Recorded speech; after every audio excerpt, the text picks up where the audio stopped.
सड़कों पर जो आपको भीड़ दिखाई पड़ रही है वो हजारों की भीड़ नहीं, वो लाखों की भीड़ दिखाई पड़ रही है।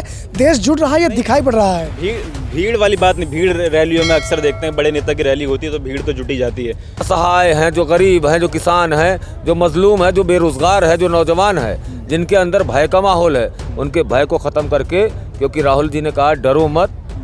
नमस्कार दोस्तों, मैं सुमित यादव, आप देख रहे हैं कलम युग और इस समय मैं जिला शामली में हूँ। भारत जोड़ो यात्रा में मौजूद हूँ। मेरे पीछे आप लोग तमाम कांग्रेस के कार्यकर्ता देख रहे हैं। ये सभी लोग पूर्वांचल से, उत्तर प्रदेश में जिला जौनपुर से सभी लोग आए हैं। सभी से बातचीत करेंगे और भारत जोड़ो यात्रा के क्या मायने हैं ये हम लोग जानने और समझने की कोशिश कई दिन से कर रहे हैं। तो लगातार तस्वीरें मैं आप लोगों को कई दिन से दिखाने की कोशिश कर रहा हूँ कि इस यात्रा के बाद जो तमाम सवाल थे, क्या उन सवालों पे पूर्ण विराम आएगा। जो सवाल था 2019 में पूछा गया, सभी चैनलों के हेडलाइन में आप लोगों ने देखा होगा, सभी चैनल लगातार पूछ रहे थे कि मोदी नहीं तो कौन। 2024 की तैयारी चल रही है, भारत जोड़ो यात्रा चल रही है, क्या मोदी नहीं तो कौन के जवाब में राहुल गांधी जवाब है। तो तमाम लोग हैं, इन सभी से बातचीत करेंगे और समझने की कोशिश करेंगे क्या स्थिति इस यात्रा के बाद, उस 150 दिन के बाद, 3500 किलोमीटर की यात्रा पूरी होने के बाद क्या स्थिति में परिवर्तन आएगा। भारत कितना जुड़ा, कौन सी नफरत की बात राहुल गांधी कर रहे हैं, कौन से देश को जोड़ने निकले हैं, कौन सा देश था जो टूट चुका था। तो जी सर, बहुत बहुत स्वागत हमारे चैनल पे। शुक्रिया। परिचय एक बार दे दे अपना। मेरा नाम फैसल हसन तबरेज़ है, मैं कांग्रेस का जिला अध्यक्ष जौनपुर का। क्या लग रहा है सर, राहुल गांधी जी लगातार आप कह रहे हैं भारत जोड़ो, कहाँ क्या बिखराव हो गया था। वैमनस्यता का जो भाव है, जिस तरीके से जातियों के बंधन में बांध रखा है देश को, जिस तरीके से धर्म के बंधन में बांध रखा है लोगों ने देश को, एक पॉजिटिव और एक निगेटिव दोनों चीज़ों में आपको फ़र्क नज़र आना चाहिए। आज विद्या के मंदिर में भी जो बच्चे बैठते हैं उनमें भी जातियों का बोध हो गया है। इसका जिम्मेदार कौन है? हमारा संविधान सबको जीने का अख्तियार देता है। हमारा बहुत पहले से, आज से सदियों पुरानी बात है। बात नहीं है, आज उसी सदियों से वही मिथ्या को तोड़ने के लिए बाबा साहब ने संविधान बनाया है और उसी संविधान से जो पीछे की पंक्ति का बंदा बैठा हुआ करता था वो आज मुख्य धारा में सरकार चलाने की स्थिति में आ गया।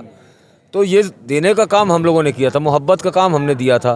किन लोगों को जोड़ रहे हैं आप? ये जो नफरत के लोग हैं, जिन लोगों ने दिलों में नफरत पैदा कर रखी है, उनकी नफरत को ख़त्म करके, जो असहाय हैं, जो गरीब हैं, जो किसान हैं, जो मजलूम है, जो बेरोज़गार है, जो नौजवान है, जिनके अंदर भय का माहौल है, उनके भय को ख़त्म करके, क्योंकि राहुल जी ने कहा डरो मत, और जो डर रहा है वो कहीं ना कहीं से इन लोगों से प्रभाव में आकर के काम कर रहा है। राहुल गांधी के जो सिपाही हैं, जो राहुल गांधी का संदेश है वो नफ़रत को तोड़ने का है, भारत को जोड़ने का है। हमारे आपके बीच में जो मन में है, चाहे हम हो चाहे आप हों, सबको सबका अधिकार मिलना चाहिए। और इसी अधिकार के तहत उत्तर प्रदेश में आप खड़े हैं। उत्तर प्रदेश में भी नगर निकाय चुनाव का माहौल था। 27% आरक्षण की बात करने वाली जो आंदोलन, मंडल आयोग और मंडल का आंदोलन था, उस आंदोलन के बाद जो 27% पिछड़ों को आरक्षण की बात हो रही थी, इस सरकार की मंशा स्पष्ट हो गई कि उनके आरक्षण पर सरकार ने सही पक्ष नहीं रखा। कांग्रेस उसके लिए आंदोलन हुआ, हर जगह हम लोग सारी बात रख रहे हैं। अब ये न्यायपालिका को भी अपना जो है कहीं ना कहीं से जा करके ऐसा वो सामने कर रहा है जिससे कहीं ना कहीं से आपको खामोश होना पड़ रहा है। चलिए ठीक है, मैं उस पर आऊँगा। भारत जोड़ो यात्रा बात कर लेते हैं। क्या लग रहा है सर, जुड़ रहा है भारत? बिल्कुल भारत जुड़ रहा है। आप देख रहे हैं सड़कों पर लोग जुड़ रहे हैं, युवा लड़ाई ले रहा है। बेरोजगार राहुल गांधी जी के साथ कदम से कदम मिलाकर चल रहा है।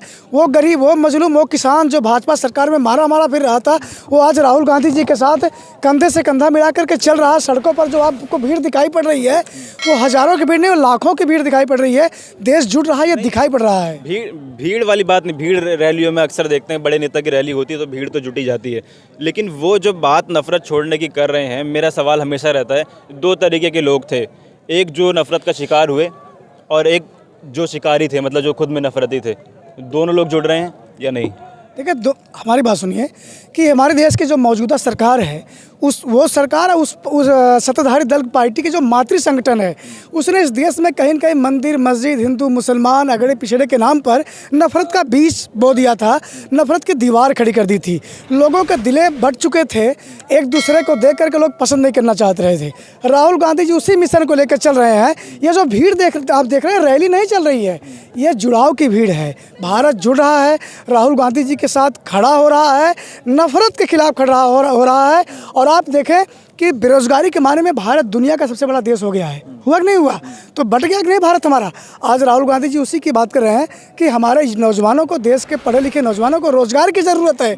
अगर इन्हें रोजगार मिलेगा तो निश्चित रूप से देश की मुख्य धारा हमारी ठीक रहेगी।